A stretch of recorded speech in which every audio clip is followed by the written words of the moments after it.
So I've been noticing a wet spot in my yard. Like, oh, cool, I'm going to get a free pond out of this. I was digging deeper. Then I realized that's exactly where the water line in my house goes. Coincidence? I think not! So upon further investigation and noticing that my water bill is just a little bit higher than normal, well, it so seemed I have a water leak in my yard. Hello, puppies.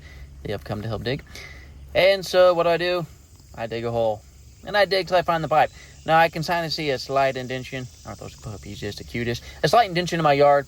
And so I know exactly kind of somewhat where the water line is. And obviously there's a massive water spot kind of going downhill. So it's pretty obvious.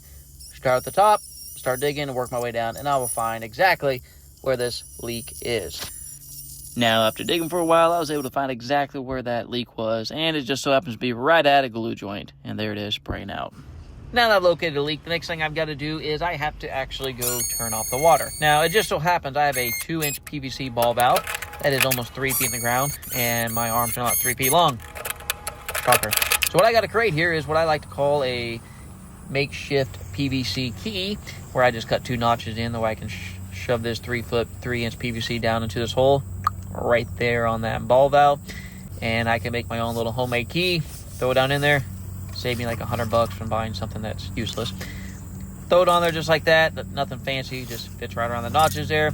Grab my pair of channel locks here and just with great difficulty one-handedly while recording turn that, and then now we have a ball valve that is turned off, water shut off. Go take my wheelbarrow off, put that on there to keep my puppies from going swimming in my pond here.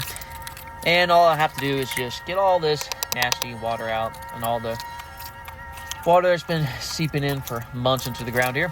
Get it all out of here, get a little bit bigger hole.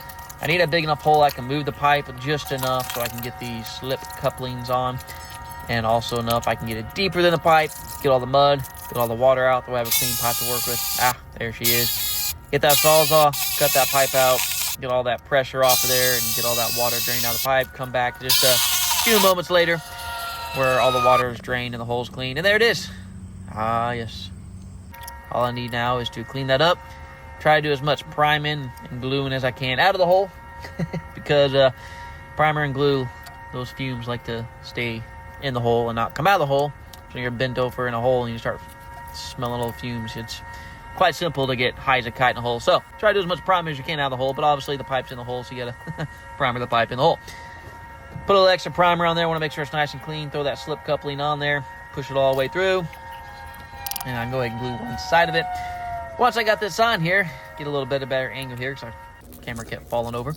There's a pipe there. Got it kind of primered up. Going to clean it one more time with some rags. Throw a little more primer on there. Can't have too much primer. Want to make sure it's extra clean. Trying to keep that water away from the glue. Don't want that glue and water to touch. But once that's all on, our slip coupling's on, throw it on there, and there it is. I know it's kind of ugly, but it's working. The glue is holding.